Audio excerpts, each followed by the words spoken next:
तो गाइज यार, Hollywood adventure movies देखना तो हम में से हर किसी को पसंद है, लेकिन आज के टाइम पे एक अच्छी हॉलीवुड एडवेंचर मूवी ढूंढना बहुत ही मुश्किल काम हो चुका है। तो बस मैं आपके इसी मुश्किल काम को आसान करने के लिए आज मैं आपको हॉलीवुड की टॉप 10 बेस्ट एडवेंचर मूवीज के बारे में बताने वाला हूँ, जिनके अंदर आपको बहुत ही कमाल का एडवेंचर, एक्शन, फैंटेसी, ड्रामा, वो सभी चीजें देखने को मिलेगी जो कि आपको एक अच्छी एडवेंचर मूवी के अंदर चाहिए। और सबसे अच्छी बात, ये सारी ही मूवीज आपको हाई क्वालिटी हिंदी डबिंग के साथ देखने को मिल जाएगी, और इनमें से कुछ मूवीज तो देखने को मिलने वाली है। हमारा मरना पक्का। हम मर चुके हैं। क्या हम स्वर्ग में हैं? नहीं, नर्क में। ये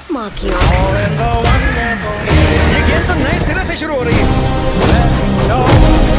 तो चलिए बिना देरी के वीडियो की शुरुआत करते हैं हमारी आज की नंबर 10 की मूवी से, जिसका नाम है ओज the great and the powerful. ये 2013 में रिलीज हुई एक फैंटेसी एडवेंचर मूवी है, जिसे IMDb की तरफ से 6.3 आउट ऑफ 10 की रेटिंग मिली हुई है। इस मूवी के अंदर हमें कहानी दिखाई जाती है विजार्ड नाम के एक मैजिशियन की, जो कि वैसे तो नाम से एक मैजिशियन है, लेकिन असल में विजार्ड को बिल्कुल भी मैजिक नहीं आता है। इसी वजह से वो अपनी छोटी मोटी ट्रिक से लोगों को मैजिक दिखाता है। लेकिन कहानी में ट्विस्ट तब आता है जब एक दिन विजार्ड एक बहुत बड़े तूफान में फंस जाता है, जिसकी वजह से वो अचानक से एक जादुई दुनिया के अंदर पहुंच जाता है। और यहाँ पे पहुंचने के बाद विजार्ड को पता चलता है कि ये दुनिया बहुत ही जल्दी खत्म होने वाली है, क्योंकि यहाँ पे एक बहुत बुरी आत्मा है जो कि इस दुनिया को खत्म करना चाहती है। अब ऐसे में यहाँ के लोगों को लगता है कि विजार्ड वो मैजिशियन है जो कि उन लोगों को उस बुरी आत्मा से बचा सकता है, लेकिन असल में विजार्ड यहाँ पे एक गलत फहमी की वजह से पहुंच गया था। अब ऐसे में क्या विजार्ड इन लोगों को उस बुरी आत्मा से बचाने में मदद कर पाएगा या फिर नहीं? और इससे आगे मूवी की कहानी में जो कुछ भी होता है वो सब एडवेंचर से भरी हुई चीजें देखने के लिए आपको इस मूवी को देखना पड़ेगा। और अगर आप इस मूवी को देखना चाहते हो तो ये मूवी आपको हिंदी लैंग्वेज के साथ डिज्नी प्लस हॉटस्टार के ऊपर देखने को मिल जाएगी। तो नंबर 9 पे जो मूवी आती है उस मूवी का नाम है the lost city of Z. ये 2016 में रिलीज हुई एक एडवेंचर ड्रामा मूवी है, जिसे IMDb की तरफ से 6.6 आउट ऑफ 10 की रेटिंग मिली हुई है। इस मूवी के अंदर हमें कहानी दिखाई जाती है चार्ली नाम के एक ब्रिटिश ऑफिसर की, जिसे एक दिन एक खोए हुए शहर के बारे में पता चलता है, जिसके बाद वो इसके बारे में अपने सीनियर ऑफिसर को बताता है, लेकिन कोई भी उसकी बात पे यकीन नहीं करता। अब ऐसे में चार्ली डिसाइड करता है कि वो खुद ही जाके उस खोए हुए शहर को ढूंढ लेगा। अब आखिर क्या चार्ली इस खोए हुए शहर को ढूंढ पाएगा, और आखिर वो इस शहर को क्यों ढूंढना चाहता है, वही सब कहानी जानने के लिए आपको इस मूवी को देखना पड़ेगा। मूवी काफी कमाल की है, जिसके अंदर आपको बहुत ही कमाल का एडवेंचर देखने को मिल जाएगा। और अगर आप इस मूवी को देखना चाहते हो तो ये मूवी आपको हिंदी लैंग्वेज के साथ प्राइम वीडियो के ऊपर देखने को मिल जाएगी। तो नंबर 8 पे आपको एक नहीं बल्कि टोटल 3 मूवी देखने को मिलने वाली है, जिसका नाम है मेज runner part 1, part 2 and part 3। अब ये 2014 में रिलीज हुई एक बहुत ही कमाल की एक्शन एडवेंचर मूवी है, जिसे IMDb की तरफ से 6.8 आउट ऑफ 10 की रेटिंग मिली हुई है। अब अगर बात करें इस मूवी की कहानी के बारे में, तो इसके अंदर हमें कहानी दिखाई जाती है थॉमस नाम के एक लड़के की, जो कि एक दिन अचानक से एक ऐसी जगह के ऊपर पहुंच जाता है जिसके चारों तरफ बहुत बड़ी बड़ी दीवार लगी हुई है, जहाँ से बाहर निकलना लगभग इम्पॉसिबल है। लेकिन थॉमस को इस बात का बिल्कुल भी अंदाजा नहीं था कि आखिर वो इस जगह के ऊपर कैसे पहुंचा। लेकिन यहाँ पे आने के बाद थॉमस को पता चलता है कि इसके अलावा और भी बहुत सारे लोग हैं जो कि यहाँ पे फंसे हुए, और इन्हें जिंदा रहने के लिए किसी भी हालत में यहाँ से बाहर निकलना होगा, लेकिन यहाँ से बाहर निकलना लगभग इम्पॉसिबल है। तो आखिर थॉमस अपने आप को और बाकी सारे लोगों को यहाँ से कैसे बाहर निकलता है, वही सब कहानी जानने के लिए आपको इस मूवी को देखना पड़ेगा। और ये तीनों ही मूवी आपको हिंदी लैंग्वेज के साथ हॉटस्टार के ऊपर देखने को मिलने वाली है। और तो नंबर 7 पे जो मूवी आती है उस मूवी का नाम है द एडवेंचर ऑफ टिंटिन। ये 2011 में रिलीज हुई एक एनिमेटेड एडवेंचर फैंटेसी मूवी है, जिसे IMDb की तरफ से 7.3 आउट ऑफ 10 की रेटिंग मिली हुई है। इस मूवी के अंदर हमें कहानी दिखाई जाती है टिंटिन नाम के एक लड़के की, जिसे पुरानी चीजें कलेक्ट करना बहुत ज्यादा पसंद है। इसी वजह से वो एक दिन एक छोटा सा पुराना जहाज खरीद के लाता है। अब ऐसे में टिंटिन को उस पुराने जहाज में से एक छोटा सा कागज मिलता है, जिसके अंदर एक बहुत पुराने खजाने का मैप होता है। अब ऐसे में टिंटिन एक आदमी के साथ मिलकर निकल जाता है उस खजाने को ढूंढने के लिए। लेकिन कहानी में ट्विस्ट तो बताया जब इसी बीच कुछ बहुत ही खतरनाक लोग टिंटिन और उसके साथी के पीछे पड़ जाते हैं उन्हें मारने के लिए। अब ऐसे में क्या टिंटिन अपने साथी के साथ मिलकर उस पुराने खजाने को ढूंढ पाएगा या फिर नहीं, और इस बीच मूवी के अंदर क्या कुछ होता है, वही सब कहानी जानने के लिए आपको इस मूवी को देखना पड़ेगा। अगर आपको एनिमेटेड एडवेंचर मूवी देखना पसंद है तो मेक श्योर आप इस मूवी को एक बार जरूर ट्राई करना, जो कि आपको हिंदी लैंग्वेज के साथ प्राइम वीडियो के ऊपर देखने को मिल जाएगी। तो नंबर 6 पे जो मूवी आती है उस मूवी का नाम है स्लम्बरलैंड। ये 2022 में रिलीज हुई एक फैंटेसी एडवेंचर मूवी है, जिसे IMDb की तरफ से 6.7 आउट ऑफ 10 की रेटिंग मिली हुई है। इस मूवी के अंदर हमें कहानी दिखाई जाती है नीमो नाम की एक छोटी सी लड़की की, जो कि अपने फादर के साथ एक छोटे से आइलैंड के ऊपर रहती है। लेकिन एक दिन अचानक से नीमो के फादर की डेथ हो जाती है। अब ऐसे में नीमो अपने फादर से बहुत ज्यादा प्यार करती थी, इसी वजह से वो अपने फादर को वापस पाना चाहती है। और इसी बीच नीमो को पता चलता है सपनों की दुनिया के बारे में, जहाँ पे जाके वो अपने फादर को वापस से जिंदा कर सकती है। तो ऐसे में नीमो निकल जाती है एक एडवेंचर सफर के ऊपर अपने फादर को वापस से जिंदा करने के लिए। अब आखिर सपनों की दुनिया में जाने के बाद नीमो के साथ क्या कुछ होता है, और क्या वो अपने फादर को वापस से जिंदा कर पाएगी या फिर नहीं, वही सब कहानी जानने के लिए आपको इस मूवी को देखना पड़ेगा। इस मूवी के अंदर आपको एडवेंचर के साथ साथ अच्छी खासी कॉमेडी भी देखने को मिल जाएगी। तो अगर आप आप एक एडवेंचर कॉमेडी मूवी देखना चाहते हो तो आप इस मूवी को ट्राई कर सकते हो, जो कि आपको हाई क्वालिटी हिंदी डबिंग के साथ नेटफ्लिक्स के ऊपर देखने को मिल जाएगी। तो नंबर 5 पे जो मूवी आती है उस मूवी का नाम है डोरा and the lost city of gold. ये 2022 में रिलीज हुई एक फैमिली एडवेंचर मूवी है जिसे IMDb की तरफ से 6.6 आउट ऑफ 10 की रेटिंग मिली हुई है। इस मूवी के अंदर में कहानी दिखाई जाती है डोरा नाम की एक छोटी सी लड़की की, जो कि अपने पेरेंट्स के साथ एक जंगल में रहती है, क्योंकि इसके पेरेंट्स सालों से एक पुराने खजाने की तलाश में लगे हुए हैं। लेकिन कहानी में ट्विस्ट तो बताया जब इसी बीच कुछ बहुत ही खतरनाक लोग डोरा और उसके पेरेंट्स को किडनैप कर लेते हैं, क्योंकि ये लोग चाहते हैं कि डोरा के पेरेंट्स उन लोगों को उस खजाने तक पहुंचाए जो कि सालों से वो लोग ढूंढ रहे थे, और अगर इन लोगों को जिंदा रहना है तो इन्हें किसी भी हालत में उस खजाने को ढूंढना होगा। अब आखिर क्या वो लोग इस खजाने को ढूंढ पाएंगे या फिर नहीं, और इस बीच मूवी के अंदर क्या कुछ होता है, वही सब कहानी जानने के लिए आपको इस मूवी को देखना पड़ेगा। अब ये काफी कमाल की एडवेंचर कॉमेडी मूवी है जिसे आप अपने फैमिली के साथ बैठ के भी एंजॉय कर सकते हो, और अगर आप इस मूवी को देखना चाहते हो तो ये मूवी आपको हिंदी लैंग्वेज के साथ नेटफ्लिक्स के ऊपर देखने को मिल जाएगी। तो नंबर 4 पे आपको एक नहीं बल्कि टोटल 2 मूवी देखने को मिल जाएगी, snow white and the huntsman part 1 and part 2। अब ये 2012 में रिलीज हुई एक फैंटेसी एडवेंचर मूवी है जिसे IMDb की तरफ से 6.1 आउट ऑफ 10 की रेटिंग मिली हुई है। इस मूवी के अंदर हमें कहानी दिखाई जाती है एक बहुत बड़ी जादूगर रवीना नाम की एक लड़की की, जो कि जवान लड़कियों की बलि चढ़ाती है ताकि वो हमेशा के लिए जवान रह सके। अब ऐसे में एक दिन रवीना को स्नो वाइट नाम की एक लड़की के बारे में पता चलता है, जिसे मारने के बाद वो और भी ज्यादा पावरफुल हो सकती है। तो इसी वजह से रवीना निकल जाती है स्नो वाइट को मारने के लिए, लेकिन स्नो वाइट की रक्षा एक हंट्समैन नाम का आदमी कर रहा होता है। तो आखिर क्या हंट्समैन स्नो वाइट को बचा पाएगा या फिर नहीं, और इससे आगे मूवी की कहानी में क्या कुछ होता है, वही सब कहानी जानने के लिए आपको इस मूवी को देखना पड़ेगा। अब अगर आपको मैजिकल एडवेंचर मूवी देखना पसंद है तो आप इन दोनों ही मूवीज को एक बार जरूर ट्राई करना, जो कि आपको हिंदी लैंग्वेज के साथ नेटफ्लिक्स के ऊपर देखने को मिल जाएगी। तो नंबर 3 पे जो मूवी आती है उस मूवी का नाम है डंजन्स एंड ड्रैगन। ये 2023 में रिलीज हुई एक बहुत ही कमाल की एडवेंचर फैंटेसी मूवी है जिसे IMDb की तरफ से 7.2 आउट ऑफ 10 की रेटिंग मिली हुई है। इस मूवी के अंदर में कहानी दिखाई जाती है एडी नाम के एक आदमी की, जो कि जेल जाने से पहले अपनी बेटी को अपने दोस्त को सौंप के जाता है, लेकिन जब वो जेल से आता है वो देखता है कि उसके दोस्त ने उसकी बेटी को किडनैप कर लिया है। लेकिन कहानी में ट्विस्ट तो बताया जब एडी को पता चलता है कि उसके दोस्त के पास एक बहुत ही खतरनाक जादूगरनी है, जो कि बहुत ही जल्दी हमारी दुनिया को तबाह कर सकती है। तो ऐसे में एडी अपनी टीम के साथ मिलकर निकल जाता है उस जादूगरनी को रोकने के लिए। तो आखिर क्या वो उस जादूगरनी को रोक के अपनी बेटी को बचा पाएगा या फिर नहीं, और इस बीच मूवी के अंदर जो कुछ भी एडवेंचर चीजें होती है वो सब कहानी जानने के लिए आपको इस मूवी को देखना पड़ेगा। अब ये काफी कमाल की मैजिकल एडवेंचर मूवी है, इसीलिए मैं आपको पर्सनली रिकमेंड करूंगा कि अगर आपने अभी तक इस मूवी को नहीं देखा तो आप इस मूवी को एक बार जरूर ट्राई करना, जो कि आपको हिंदी लैंग्वेज के साथ प्राइम वीडियो के ऊपर देखने को मिल जाएगी। तो नंबर 2 पे जो मूवी आती है उस मूवी का नाम है लव एंड मॉन्स्टर्स। ये 2020 में रिलीज हुई एक एक्शन एडवेंचर मूवी है जिसे IMDb की तरफ से 6.9 आउट ऑफ 10 की रेटिंग मिली हुई है। इस मूवी के अंदर हमें कहानी दिखाई जाती है हमारे अर्थ की, जहाँ पे अचानक से एक ऐसा बहुत ही खतरनाक वायरस फैल जाता है जिसकी वजह से छोटे मोटे जानवर बहुत ही ज्यादा बड़े और बहुत ज्यादा खतरनाक हो जाते हैं, जो कि इंसानों का शिकार करने लगते हैं, और इसी वजह से अर्थ के लगभग 95% से भी ज्यादा पॉपुलेशन खत्म हो चुकी है। अब इसी बीच हमें कहानी दिखाई जाती है जियोल नाम के एक लड़के की, जो कि अपनी गर्लफ्रेंड को ढूंढना चाहता है। इसी वजह से वो निकल जाता है अपनी गर्लफ्रेंड को ढूंढने के लिए। अब आखिर क्या वो अपनी गर्लफ्रेंड को ढूंढ पाएगा, और इस बीच मूवी के अंदर इसके साथ क्या कुछ होता है, वही सब कहानी जानने के लिए आपको इस मूवी को देखना पड़ेगा। अगर आप इस मूवी को देखना चाहते हो तो ये मूवी आपको हिंदी लैंग्वेज के साथ नेटफ्लिक्स के ऊपर देखने को मिल जाएगी। तो फाइनली नंबर 1 पे आपको एक बहुत ही कमाल की एडवेंचर मूवी देखने को मिलने वाली है जिसका नाम है इनटू द वाइल्ड। ये 2017 में रिलीज हुई एक एडवेंचर ड्रामा मूवी है जिसे IMDb की तरफ से 8.1 आउट ऑफ 10 की रेटिंग मिली हुई है। इस मूवी के अंदर में कहानी दिखाई जाती है क्रिस्टोफर नाम के एक लड़के की, जो कि अपनी लाइफ से बहुत ज्यादा परेशान हो चुका है, और इसी वजह से वो निकल जाता है अपनी लाइफ की एक नई शुरुआत करने के लिए। अब आखिर क्रिस्टोफर की इस एडवेंचर जर्नी के अंदर उसके साथ क्या कुछ होता है, वही सब कहानी जानने के लिए आपको इस मूवी को देखना पड़ेगा। अब इस मूवी की IMDb रेटिंग देख के आप समझ सकते हो मूवी कितनी ज्यादा कमाल की होने वाली है, और सबसे अच्छी बात ये मूवी एक सच्ची घटना के ऊपर आधारित है, इसीलिए मैं आपको पर्सनली रिकमेंड करूंगा कि आप इस मूवी को यार एक बार तो जरूर ट्राई करना। और अगर आप इस मूवी को देखना चाहते हो तो ये मूवी आपको हिंदी लैंग्वेज के साथ प्राइम वीडियो के ऊपर देखने को मिल जाएगी। तो बस यही थी हमारी आज की टॉप 10 बेस्ट एडवेंचर मूवी। वैसे आपने इनमें से कौन कौन सी मूवी देख रखी है या फिर कौन सी देखने वाले हो, और अगर आपके हिसाब से और भी कोई अच्छी एडवेंचर मूवी है तो कमेंट बॉक्स में जाके बता देना। तो चलिए उसी के साथ हमारी आज की वीडियो को इधर ही खत्म करते हैं, तब तक के लिए आप इन सारी मूवीज को देख के एंजॉय करो।